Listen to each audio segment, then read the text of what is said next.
Hey guys, it's Matt. Welcome back to another episode of Midnight Reality, where I remind bathroom boys this is not a 1.25 exercise.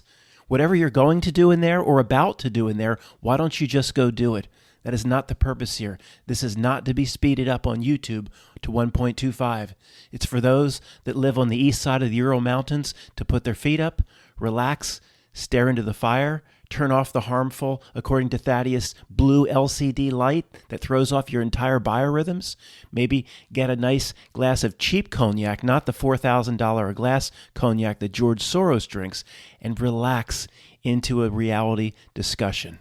In terms of what I'm about to talk about, most people here, I think, already know this, or you already sense this. I think we would be in agreement. And if anybody's asking, well, if we already know this, why are you talking about it again, Matt? Because it's I've thrown this term out a few times, but it really applies here. It's the greatest news of all time. And it came to me in a roundabout fashion. That's what's so interesting here. It's not like Matt sat down with his conscious mind and I'm going to figure it out and turned on different parts of the brain. It came to me in a totally different way.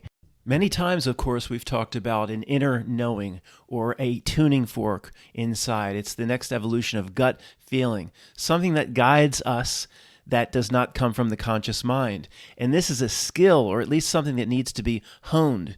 And we in this community have honed it, I think, to a more advanced level than anyone else on what they call Earth. There's no doubt about it. Here's an example, but this example is just first level Jedi skill. I assure you, like everybody here listening to me can do this one. We have more to do after this level. There's more to the inner knowing, much greater things than just seeing through the trick. But everybody here can do this. I mean, we're at an airport waiting for a flight and there's CNN playing above the gate, or you're with a first date at a restaurant and then CNN is over the bar, wherever you are, and a certain type of news story comes on. Within 30 seconds, everybody here can look at the news story and then turn to the first date and you see that? You see what's coming through that television right there? And she or he says, oh yeah, that's absolute horse shit. That is not real, what you're seeing there. Well, then she walks out. Of course, that's okay. That's what happens to us. Everybody here can see through the basic presentation of the trick. That is a development or honing of a tuning fork we have, of an inner knowing. Now, once we can see through the basic trick, because the basic trick has become so pathetic, that's first level Jedi training. We have a lot more work to do after that. And that's kind of what happened to me in the story that I'm about to tell you. It'll be a little bit of a letdown. Matt, we know that, okay? But it's the greatest news of all time. The whole channel can be dedicated to just this one story. There'd be nothing else that needs to be talked about when it's the greatest news of all time. Because it's so simple, let me show you. Don't be so eager for the half page to arrive. Because right now, I'm about to show you what this channel will be after the half page is presented. It will be 100% stove videos and Soviet-era stove videos. Khrushchev, Brezhnev. It will be old 70s and 80s stove videos. That's all it'll be, folks. Here's a sample. Here's a little taste of it. Get used to it. Печь барбекю Голландка в цикле коротких программ НТВ «От печки». Свод русской печи, устье русской печи.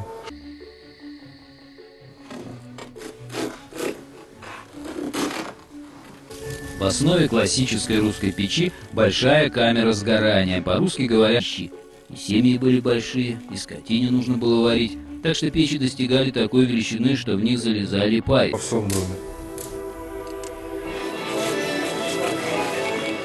От печки танцевали не случайно. Печной столб был основой строительных конструкций. Do you think a few hundred people just unsubscribed thinking that's what the channel will actually be? After the half page, baking bread in Lower Moscow? It might eventually, but I was just joking. That's not what it'll be after the half page. The Not Milk always gives us plenty to talk about and to laugh at, actually, for that matter. So the story is very simple, but it's the way it came to me. It's the flood of inner knowing and tuning fork. It wasn't me trying to figure it out, or rationality says this must be so. Okay, sorry, it's going to be a letdown, but to me it was a pretty amazing experience, so I'm going to share it with you. So one day, maybe a week ago, I'm building the stove I'm building downstairs. And as usual, everything is 10 times harder than I expected. I'm pretty handy in a lot of different areas, but I'm master of none. All right. I've never really laid bricks, although I've done a few things here or there related with cement and concrete. Okay. So as usual, it's taken me way longer. It's 10 times harder than I thought. Even the cleanup sometimes is 45 minutes to an hour. Cement dust everywhere. I'll change all the cat waters because the cement dust settles in the cat water. Okay. So it's way harder. And I say to myself as I'm doing this, and this is a day I really didn't want to be doing it. I mean, most nights I look forward to my hour and a half escapism. I was like, man, if I knew going into this what this would be, I don't think I could do it. Like knowing ahead of time, I don't think I could do it. I don't think I'd be willing to put this much effort in. No, I'm glad I was blind to it. I'm glad I didn't know. And then just in passing, I picked up a few bricks and I went, well, all of life's like that, isn't it? And this inner flood of knowing, I went, oh my goodness, all of life is like that. And of course, we've thought about this in this way, guys, but the feeling I said, that explains everything. If you knew what you were getting involved in here, in this incarnation, in this life on earth, you'd never, ever do it. You'd never come. There's no way we could possibly know ahead of time what we were getting involved in, only in the vaguest of sense. And what I started writing up years ago, the last conversation you had before incarnating on earth, I think I alluded to it in a similar fashion, like the spirit guide or however I had to present it, so that it will be the most brutal experience. I can't give you any details. I think I was probably pretty consistent in that presentation. I should go back and take a look at it or go back and revise it because as we learn more, as we evolve, that presentation changes a little bit. Now, a decent-sized part of just say our community doesn't like where this is going because where this leads is the word school. Oh, the incarnation here on earth is a learning experience. God forbid you say that or you say school. Oh, it triggers many. Oh no, see, this must be a prison planet. There's no way we would have signed up for this. And there's no way if we're the entity that people like Matt say we are, we would have known ahead of time what we're getting involved in. No, see, if we would have known all of this, would you have come? I mean, really? And look, guys, it's not the most monumental story I just told you about what happened to me cleaning up bricks unless you had the feeling. Inner knowing is not the conscious mind, the idiot frontal lobes that thinks in English. It's a feeling. It's a tuning fork. It came from inside. That's all I can stress to you. Saying, this stove was a real pain in the ass project. Boy, if I would have known, hey, all of life is like that. Ding! Holy crap. It just, yeah, if I would have known even 5% of what I was getting involved in, I don't know if I would have come here. It's too hardcore. So you can't know anything. And that's okay if it leads to the word school and it leads to learning experience. What part of life is not about learning? I don't understand why these people, I'm going to do it like Hijack. They're triggered. They're trigger alert. Blue light special trigger alert. Why do they get triggered by learning? And I need to just pause. Like, why are they so upset about this? It doesn't make any sense. Every moment of life can be learning. And if you believe you're more than this body and this incarnation, then in some way you, through even what you would call maybe your higher self or a part of you that's not here, you take that learning with you. Now, this somewhat rosy outlook for it to hold up needs to hold up to all attacks or counter arguments. So let's just jump right into the most hardcore counter argument now. I've emailed back and forth with Josh many times over the years. I think even one time I said, can I talk about the fact that you're disabled? I believe he gave me permission, but I'm not giving any details anyway. Old guard Josh, been here a long time, understands a lot about reality. He's in such a difficult condition. It is really, really brutal, his life. Okay, he hasn't given me the details. I know a tiny little bit. It is not easy. Every day is like a hell to him. Okay, he tends to mostly disagree with this, basically saying back to me, Matt, you go through what I'm going through, and you tell me and there's any way in the world that you would agree to come into Earth, but it also does line up with what I'm saying. If you don't know what you're going to get, for example, look, this is rudimentary. It's the best way I can describe it right now. I'm going to present at some point Bill's, I'm not sure I'll do it now, but we'll bring back Bill's Big Top, Enter the Big Top. You're going to, as an entity that's potentially been here for all of existence, okay, potentially we have always existed and always will exist. That's impossible to wrap the mind around, but it's very possible. Okay, we're obviously governed down. The census give us 1%. For something that is timeless, okay, to go experience the earth, Big Top was in Bill's poster. Difficulty level 1 through 10. You don't know what you're going to get when you go in there. And to the timeless entity, the time spent in here is the equivalent of less than 1/1000th of a second. As difficult as Josh's life is, I wouldn't wish it on anybody. Whatever his lifespan is going to be, 50, 60, 70, 80 years, whatever it is not even 1/1000th of a millisecond to a timeless entity. He said, well, oh, shit, one millisecond, I go in, go out. But when you're in there, it seems like a long time. They maybe warn you when you take your ticket. Josh may have said, turn it up to 10. I can, from the perspective of my friends waiting for me here on the outside, I'll do 10 out of 10. He's a real tough guy, spiritually, whatever. He says, 10 out of 10. Give me all of it. If it's only a millisecond here, whatever it might seem like there, it doesn't matter because it's only a millisecond here. He said, give me the 10 out of 10. Maybe he was given the 10 out of 10. I do believe this, all right? I believe I'm a wimp ass that when I said, no, I'm not going to go 10 out of 10. I don't know what's in that. I'm a wimp ass compared to, is that even a word? Compared to Josh. It's what Tony would say, we're all hardcore pipe hitting for even taking this experience, for even doing it. Tony would say, you know how difficult, and Tony alluded to, not everybody is hardcore enough to do this. So the fact that you're here, I shouldn't say wimp ass, hardcore just for doing it, but compared to what Josh did, I do believe this is likely, not just possible. All right. I don't think it was just a roll of the dice. And it's, this track athlete over here that becomes a multimillionaire is a winner, and Josh, who needs personal assistance every day, is a loser. I think, as Tony stressed, he says, if there's one thing to remember from everything I've told you, you agreed to do this. You agreed to be there. So even as horrible as what's happening to Josh, I believe in some way he or his entity in total chose it, even if they didn't know what they were getting involved in. And it is, as horrible as it is a fraction of nothing compared to a timeless entity. Now let's look at the argument on the other side, those that are triggered whenever somebody in our community says this life is a learning experience or a school. We came here to learn or to benefit our spiritual whole, etc. Those that get triggered, I'll have to represent them in the Billy Madison podium as well, not for Madison Hotels, but just to debate whether we agreed to come here, even though it's really a hardcore pipe-hitting, tough-ass experience, or no, it's a prison planet. We would have never agreed to this, Matt. It must be a prison planet. It's high. Somebody got on me for saying, I don't know why they're like, Matt, it's mocking me. I'm going to do it every video, I think. Hijack! Someone like, you can't do that hijack thing you do, Matt. I don't know why they were so upset about it. It makes it even funnier when I do it, the fact they were so upset about it. Hijack! They were so upset. I have no idea why. Yeah, when you yell out that this reality is a prison planet hijacked, you can't see the learning benefit of potentially what's taking place here. You do deserve to be mocked. Sorry.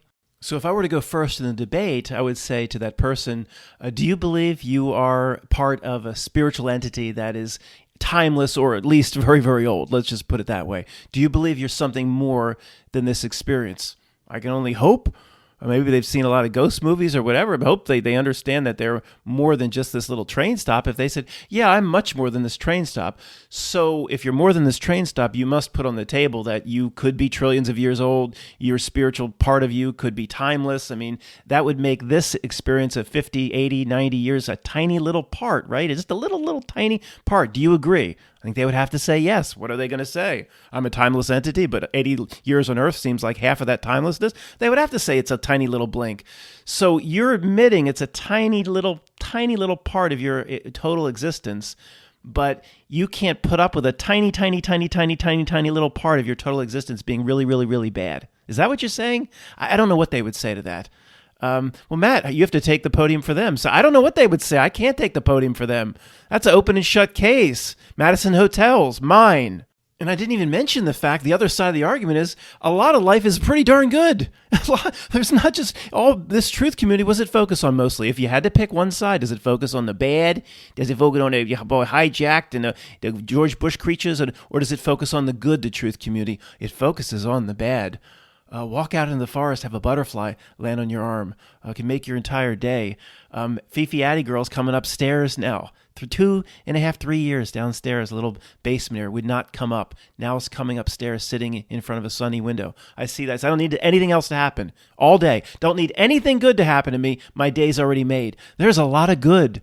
So it's so horrible we agreed to. Now, Josh might have turned it to 10 out of 10, but for most people, it's not all bad. Unless you choose to focus on the bad.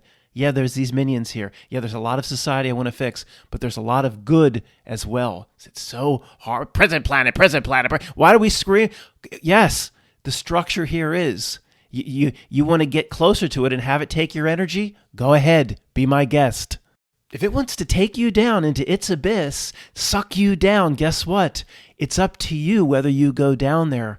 Remember, the devil can't just drive up to you in its 1986 El Camino and throw you in not the trunk, but its open cab in the back. Can't do it and speed off. You have to agree to get into its open cab. You have to agree to go down into its abyss. It's completely up to you, even if the bad is all around you. Now, I don't remember the movie Life is Beautiful very well. This goes back 30 years or something since I've seen it. I just remember father and son in some sort of a German concentration camp. The father lies to his kid and says some sort of fun game they're playing, or maybe not fun, but it's a tough game, or it's a game, and he gets, I don't know. I don't remember exactly how it plays out. But to me, I should go see it again. It's probably a gigantic truth drop. As bad as things get, it's up to you how you perceive it, if you put it in its proper context. The context, which is most importantly, you're much bigger than this place. And no matter how bad your 70 or 80 or whatever years are, it's really irrelevant to the whole. If you're an atheist, we got some atheists. We got anybody here? Anybody? Raise your hand in the back of the classroom, spitballers, if you're an atheist. We got any? Atheists? Bueller? Flanagan? Cocktails and Dreams going nowhere. No atheists here, but if there was one, if you think this is all there, or maybe some NPCs, this is all there is, then it's not that great. That bad is taking up a big part of your life, and this is a big part of your life. That's all there is. That's not very good. If it comes down to, do you believe you're more than this place? If you're more than this place, you're not 10 years more. You're like 10 trillion years more. So put this place in perspective. Almost nothing other than somebody pulling your fingernails out can be really bad in this place with the right perspective. The movie Life is Beautiful. What the hell's wrong with me? The movie Life is Beautiful, I have to go back and see it. It's probably a gigantic truth drop. Wait a second, what's that? A question from the back? You spitballers don't pay any attention to me up here. You finally have a question from the back. I'm very proud of you. What's the truth drop again, Matt? Anybody new? What's this truth drop? So the director had to be in on it? No. That's not how truth drops work. There could be tremendous spiritual, quote-unquote, truth in the movie Life is Beautiful. Actually, and a form of art communicating to certain type of entity how reality works, where the writer didn't know anything, the director didn't know anything, the movie production studio, whatever the minions and those demonic entities are, they're certainly not trying to help anybody. It still can come out with nobody in on it. Those that see it as a truth drop could argue that some minions are in on it because they have to give away truth to the tiny little group of entities that can kind of read between the lines. Either way, in most cases, no, they're not in on it, not trying to help us. Yet, nevertheless, what they put out helps us. And whenever I've said, the minions trying to help us under one scenario, to me, it gets into that, strange realm of contractually, they have to show the truth every so often. There's a large segment of the truth community that believes that. It has to do with their role here. If they want to do this over here and get away with this over here and have fun on the back of the magenta speedboat with whatever they want to do, with whatever sick act they want to perform, then they want to take over here, they got to give over here. That's yin and yang, right? They want to take over here, they got to give over here. So, we want to, George Bush creatures say at the Baphomet meeting, we want to do this. We got to give them something. It's not just life is beautiful. We have to, sometimes it is, I would say the minions do know, because almost, for lack of better words, I don't know exactly how to talk about this, of course. Contractually, for lack of better words, something has to be given back. Most truth that's buried in art, I don't think they're trying to help anybody. It just kind of comes out. Those that scream hijacked would disagree with this 100%. If it's completely taken over and hijacked and it was not meant to be, and a certain group got out of control and they're doing what they're not supposed to do, well, there's nothing they need to give back. There's no contract. There is no role. A role implies they're here for a reason. That's what I believe. The hijacked group is, they're not supposed to be. The whole thing doesn't make any sense. I love playing this out. So again, I love doing this. Let's just do it one more time. So do you think the type of entity that, say, Melvin represents, when you see some of these, Matt, they're not the highest level. Yeah, I know. I know they're not the highest level. Who they represent, they're still the spokesmodel for, or the poster boys for, or the representative for at the beginning of 300. Remember, kick that representative from Persia right down the well. They're representatives of the hijackers, right? The Melvins and all. Do you think these idiots built this reality? These Melvins and all these Santa Claus Schwabs, do you think they, or whatever they represent, if they're the Persian representative that got kicked down the well in the beginning of 300, do you think they or their masters built this reality? Really? I don't. What does your inner knowing tell you? I don't think so. Somebody's screaming at me, Matt, my inner knowing is telling me that it's so pointless to pose this question that it's not even worth discussing anymore. Of course they didn't build this entire reality.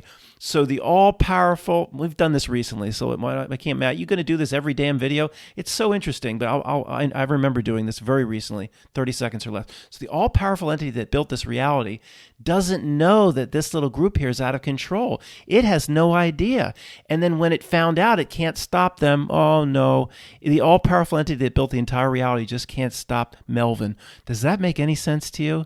But that must be what the people that yell hijacked in Prison Planet and what they believe. If they were debating for Madison hotels, they wouldn't even win a tent city. There's no part of their argument that holds up. It breaks down instantly. It doesn't make any sense to me. Hijacked!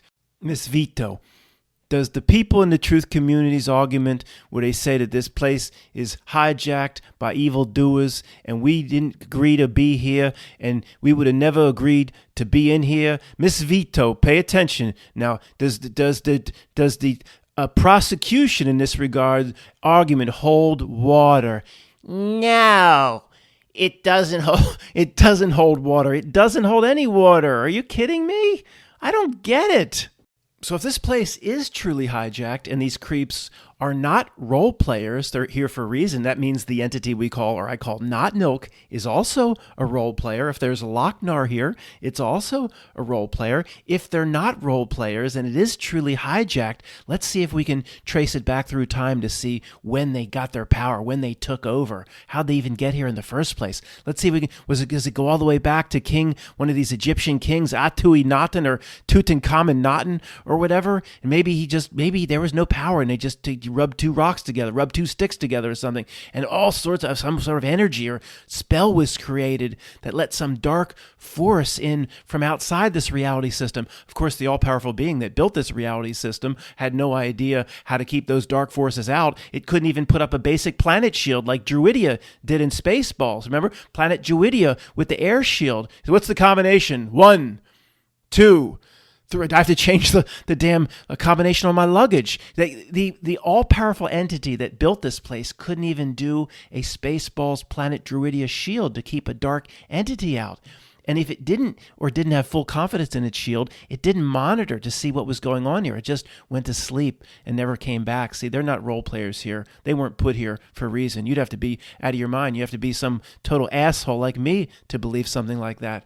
So at what point is it, okay, they took over, right? It's hijacked. I'm not going to yell it again. Anybody's about to turn this off. I won't yell it out again, I promise. When did they take over? Where did they get their power? When did everything change for them? See, if they're role players, you don't need that miraculous little moment where they got power and rubbed the two rocks together. They were given a certain degree of power and authority to play the asshole role. That's what I think, and I'm sticking with it. And everything I've looked at over the last 10 years lines up towards that and away from the counter argument. I'm not going to yell it, I promise. So before we talk about some other things, I will actually look and glance at CNN, which I didn't do. Don't want to embarrass myself. I mean, even this sort of big conversation is not appropriate if Chicago doesn't exist this morning. I should always take a look first. I will take a look. But in summary, remember, I was building the stove downstairs, and it wasn't just my rational brain says I must have agreed to this. It was the feeling. It just was like everything lined up and inner knowing, all of life is like this. If we would have known whatever, we wouldn't have got involved in it. And then like, oh my God, this feeling, it was like the whole reality is that we can't know any bit of what we're about to get involved in. We would have never agreed to it. And if we knew all about it, we wouldn't learn anything. And those that are triggered by school and learning, I just don't get it. I guess an NPC would say that. Something that believes it's not a timeless part of something else would say that. If that's what you believe about yourself, I'm sorry, but man, you should cordon yourself off to a certain part of BitChute. I'm not sure you should be representing yourself on YouTube unless you believe, at least in the circles we run in, unless you see, and there's a little bit of evidence that we're more than this place. Whether you don't need to be religious, by the way, to say that. Making sure I don't embarrass myself looking at CNN, there's no problem. I mean, it's just the same regular old bullshit. Here, the third biggest story is Timberwolves. It's a basketball team, Australians. Timberwolves center appears to make money gesture at the officials, at later suggesting betting problems. Official, you taking money. I was fouled, you motherfucker. I was fouled. See, when that's the third biggest story in the world, then Chicago's. We can celebrate. Chicago's still here. Here's the second biggest story in the world, according to CNN.com. Biden calls out Donald Trump. Marjorie Taylor Greene, in his first post-SOTU speech, State of the Union speech. When is the State of the Union in March? It doesn't make no sense to me. Shouldn't it be January? Took him that long to write it, that dumbass. Who the hell's Marjorie Taylor Greene? Matt, who cares? I agree. So that's the second, but it's the first biggest story in the world. In 2022, the Biden administration was specifically concerned Moscow might use a tactical or battlefield nuclear weapon. Oh, yeah. Yeah, that Ukraine is so hard to deal with. They have to pull out the entire fleet of the Red Octobers to launch their nuclear vessels. I mean, come on. Stop insulting my intelligence, CNN.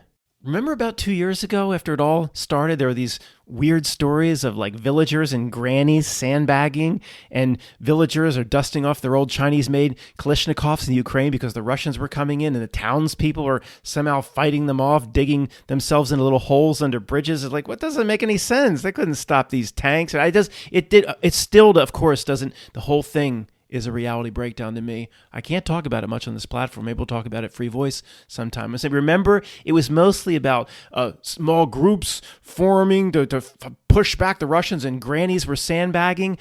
Back to this CNN story. Why do you need to break out the entire fleet of Red Octobers to potentially, it's getting so bad, pushing back these grannies sandbagging, or whatever the villagers are doing with their pitchforks and torches? These are the types of stories we got. I'm not mocking the Ukrainian people. We got stories of regular people pushing back the Russian army. Don't make no sense.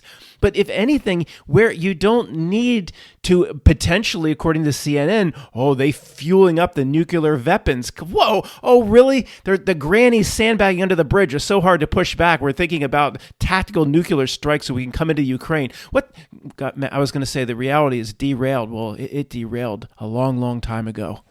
We'll close with this story, which is another insult to our intelligence. CNN.com bot. It's from CNN. 13-year-old has eureka moment with science project that suggests Archimedes' invention was plausible. Shows the kid, maybe I'll show you a picture of it, standing in front of his science project. 13-year-same model car, and 13-year-old, remember. Often called the father of mathematics, Archimedes was one of the most famous inventors in ancient Greece, blah, blah, blah, blah, blah, blah, blah, blah. But one fabled device has left scientists speculating on its existence for hundreds of years, the death ray. Now a middle schooler may have some answers. A middle schooler replicated the Archimedes death ray. Is that really how you're about to insult my intelligence, CNN? I don't know. I'm reading this with you. Brendan Senner, SCNER 13 of London, Ontario, has won 2 gold medals and a London Public Liberty Award. When you create a death ray, sir, you don't get a Liberty Award, sorry. For his minuscule version of the contraption, a supposed war weapon made up of a large array of mirrors designed to focus and aim sunlight on a target, such as a ship, and cause combustion, according to a paper published by a Canadian Science Fair journal. The Greek polymath has fascinated Senner, the kid, since he learned of the invention and the inventor during a family vacation to Greece, blah, blah, blah. Senner, the kid, found the death ray to be one of the more intriguing devices. Well, as a little kid, I would be interested in the death ray too, more than the apple peeler, sometimes referred to as a heat ray. Historical writings. Let me go back. Okay, miniature death ray. This kid, okay, it goes on and on. So did it say he got the Liberty Award? See, this is the mockery right here. A death ray. And by the way, the United States Department of Defense, Pentagon, DARPA, secret projects had no idea how to make this thing. Just the 13-year-old kid in the science fair. Folks, anybody listening to me, anybody stumbled upon this looking for cat videos? If you believe this story, you're one of the dumbest human beings that ever existed on the face of the earth. Thanks for listening.